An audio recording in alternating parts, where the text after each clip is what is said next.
Friends, तो स्वागत है आपका पॉलिनोमियल के नेक्स्ट वीडियो में। इसमें हम देखने वाले हैं एक इंपॉर्टेंट नोट। सबसे पहले उसके बाद क्वेश्चन करेंगे कुछ, ठीक है। तो इंपॉर्टेंट नोट दे रखा है इसने, ध्यान से देखिएगा। If alpha is a zero, मतलब क्या है, अल्फ़ा कोई शून्यक है। माना जाए कि अगर अल्फ़ा कोई शून्यक है, आप द पॉलिनोमियल एफ एक्स का एक शून्यक है मान लो, ठीक है। Then x minus alpha is a divisor of f x. तो एक्स माइनस अल्फ़ा से अगर एफ एक्स को डिवाइड करें हम, तो उसका रिमाइंडर क्या आएगा, जीरो आ जाएगा, ठीक है। मैं एक एग्जांपल से समझा देता हूँ, ठीक है। इसका मतलब क्या है, मान लो हमारे पास कोई एफ एक्स एक कोई भी बहुपद है, यानी पॉलिनोमियल है हमारे पास एफ एक्स, इस प्रकार से कि f x equal to 7x minus x cube minus 6 है, ठीक है। इस तरह से एक बहुपद है और बोल रहे हैं कि इसका जो अल्फ़ा है 1 है, ठीक है। इस इक्वेशन के लिए अल्फ़ा का मान क्या है, 1 है। तो बोला है कि x माइनस अल्फ़ा यानी x माइनस 1 क्या होगा, इसे पूरा पूरा डिवाइड करेगा, मतलब minus x Q plus 7x minus 6, इस वाले टर्म को क्या करेगा, ये x माइनस 1 पूरा पूरा डिवाइड करें। यहाँ पे रिमाइंडर का जो मान होगा, रिमाइंडर वो क्या होगा, शून्य होगा। यहाँ पे कुछ आंसर आएगा हमारा, ठीक है। मगर रिमाइंडर क्या होगा, जीरो होगा, क्योंकि अल्फ़ा क्या है, एक इसका शून्यक है। तो इस वाले पूरे बहुपद के लिए यानी एफ एक्स पूरे पॉलिनोमियल को डिवाइड करेगा कौन, एक्स माइनस 1, और इसका क्या होगा, रिमाइंडर आएगा। डिवाइड करने पे जीरो, यानी ये पूर्ण तरह से विभाजित करेगा, यही मतलब है उसका, ठीक है। और कोई भी इक्वेशन, एज मान ली इक्वेशन बोल रहा हूँ, पॉलिनोमियल है यानी बहुपद है, अगर उसका शून्यक अल्फ़ा है तो एक्स माइनस अल्फ़ा, या अल्फ़ा इक्वल टू 1 है तो एक्स माइनस 1, ठीक है। बात समझ में आ रहा है आपको, क्लियर है। इसी तरह से वो बोला जा रहा है, ठीक है। तो इस पर हम क्वेश्चन करेंगे तो आपको क्लियर हो जाएगा बाकी सारी चीज़ें, ठीक है। तो स्टार्ट करते हैं क्वेश्चन नंबर 1 इसी कंसेप्ट पे।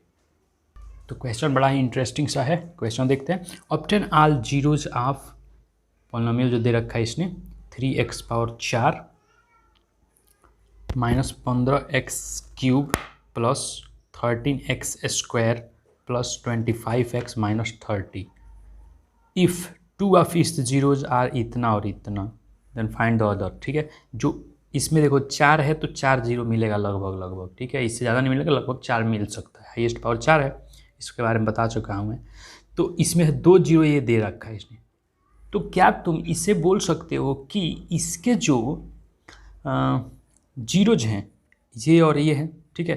तो इससे जो हमें क्या मिलेगा, क्या बोलते हैं उसे, फैक्टर बोल सकते हो, ठीक है। यहाँ पे लिखा था ना डिवाइजर, या डिवाइजर क्या क्या मिलने वाला है, ठीक है। फैक्टर्स होते हैं डिवाइजर, यानी फैक्टर का मतलब उस ऐसा टर्म जो उसको पूरा पूरा काटता हो, फैक्टर कहलाता है, ठीक है। तो यानी इसका अगर मैं देखूँ तो इसके लिए क्या होगा, ये अल्फ़ा का मान ये है, अभी मैं ऊपर यही नहीं पढ़ रहा था, ये अगर शून्यक अल्फ़ा है तो x माइनस अल्फ़ा क्या होता है, उसका एक फैक्टर होता है, डिवाइजर होता है, फैक्टर होता है, फैक्टर ही बोलते हैं, ठीक है। फैक्टर मतलब गुणनखंड, या डिवाइजर मतलब समझते हो भाज्य, भाजक, भाजक बोलते हैं, ठीक है।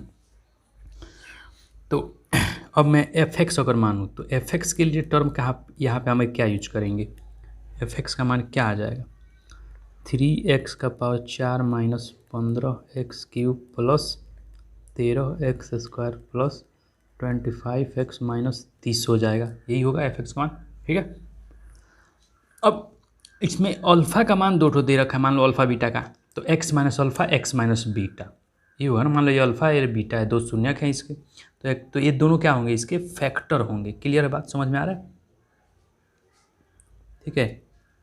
तो फैक्टर्स क्या होंगे, बोल सकता हूँ मैं x minus under root of 5/3 and x minus under root of 5/3 are the factors of f x. F x का ये फैक्टर होगा। कहानी तो यही कह रही है ना, ऊपर वाली कहानी तो यही बोलती है कि ये होना चाहिए फैक्टर, ठीक है। तो इसको जब तुम देखो, क्या लिखूंगा मैं, इसको ये लिखूंगा, ठीक है।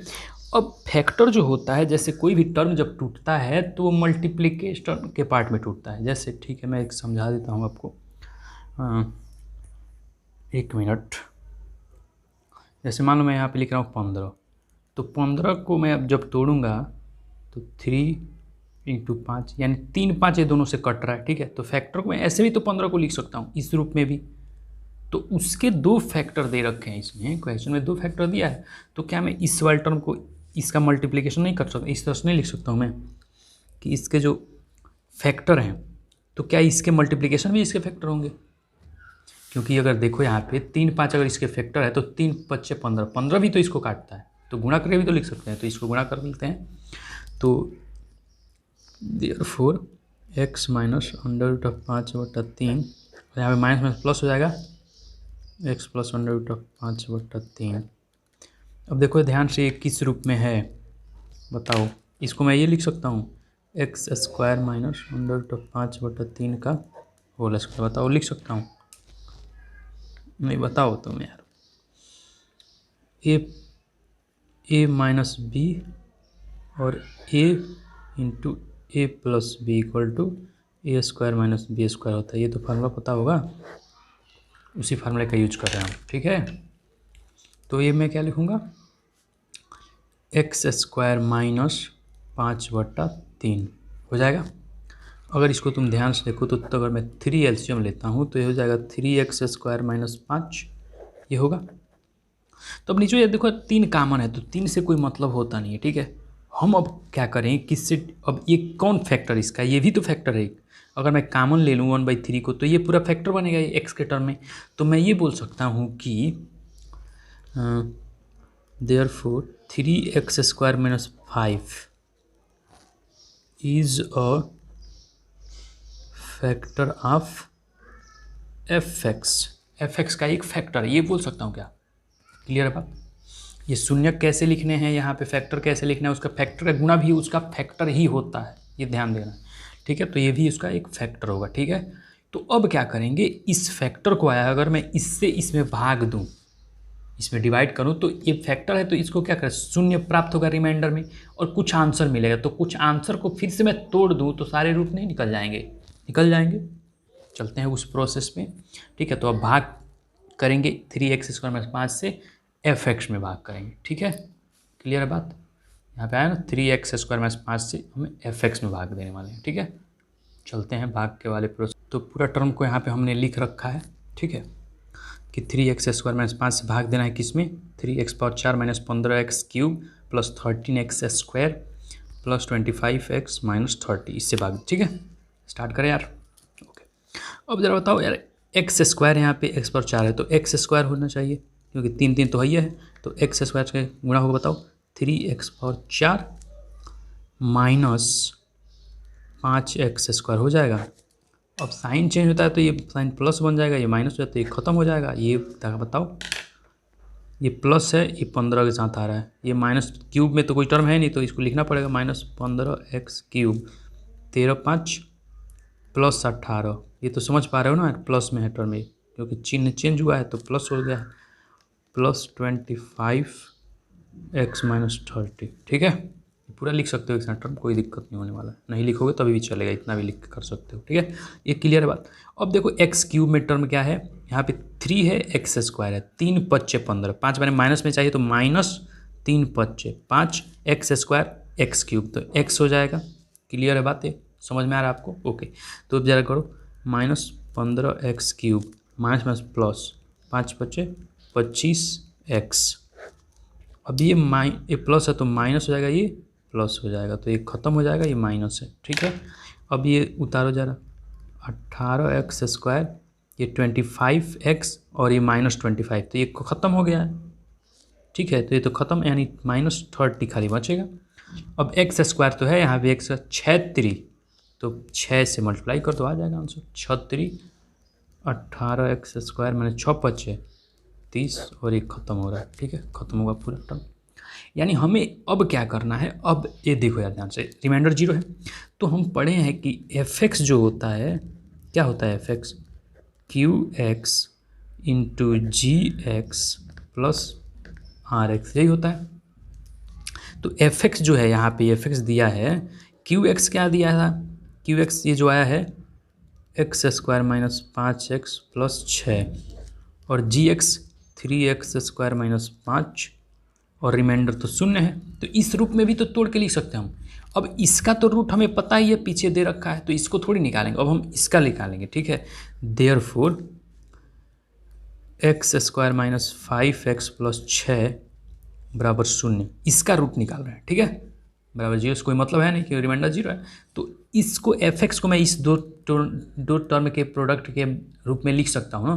तो इसका तो हमने ऑलरेडी दे रखा था, उसने दिया है, उसको गुणा करके हम निकाल लेंगे, ये तो निकल जाएगा, ठीक है। पहले लिखा है ना अंडर रूट में 5/3 और -5/3, ठीक है, वही है ना अंडर रूट वाले, तो इसका मान है वो, तो इसका तो खाली निकालना है। तो इसको ज़रा बताओ किस रूप में तोड़ेंगे। 6 है 3 दूना, यानी 3 2 में तोड़ना पड़ेगा। X square minus 3x minus 2x plus 6 equal to 0, ठीक है। इसके रूट अगर पता चल जाए तो हमें 2 इसमें से मिल जाएगा, 2 इसका मिल जाएगा, 4 रूट में निकल जाएगा, यही पूछा है इसने। तो ज़रा बताओ क्या लिखूँ मैं अब। x कॉमन लेता हूँ तो x माइनस 3 माइनस 2 कॉमन लेता है, x माइनस 3 इक्वल टू 0। तो यहाँ पे x माइनस 3 हो जाएगा, x minus 2 equal to 0। Therefore x equal to 2,3, ये यहाँ पे 2 रूट मिलेंगे, ठीक है। तो 2 यहाँ से आ गए हैं, और पीछे हमें क्या क्या मिले थे बता दो यार।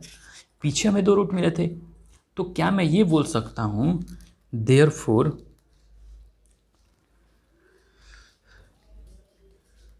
वी गेट x बराबर, हमें क्या क्या रूट आ रहे हैं उसके बारे में अब बात कर लेते हैं, ठीक है।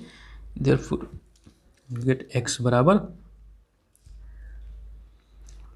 Under root of 5/3 comma minus under root of 5/3, ठीक है, यही है ना। और क्या यहाँ पे 2 और 3, ये सब x के वैल्यू आ रहे हैं, यानी x के रूट हैं ये सारी चीज़, ठीक है। तो हमें सारी चीज़ें मिल चुका है, यही फाइंड आउट करना था उसको, ठीक है। हेंस आर जीरोज आप f(x)r ऐसे लिख सकते हो, under root of 5/3 under root of 5/3 2 and 3, ठीक है। तो ये लिख देना, क्लियर है बात। तो ये हमारा आंसर रहेगा, इस प्रकार से सॉल्व कर लेना है इसको, ठीक है। मुझे लगता है समझ में आया होगा बात। तो एक बार क्वेश्चन पे ध्यान दो, क्योंकि यहाँ पे देखो 0 2 दे रखा था उसने, और 2 हम निकाल चुके हैं, यानी x पावर 4 था, 4 0 मिल गया है, हमारा आंसर निकल चुका है, ठीक है। तो इस प्रकार से इस तरह के क्वेश्चन को सॉल्व करें, ये क्वेश्चन भी अच्छे होते हैं, ठीक है। और ये बड़ा इंपॉर्टेंट क्वेश्चन है इस चैप्टर का अगर देखा जाए तो, ओके। इस क्वेश्चन को भी CBSE वालों ने पूछा है, ठीक है, तो इसको भी ध्यान से पढ़ लेना, ओके। Thank you.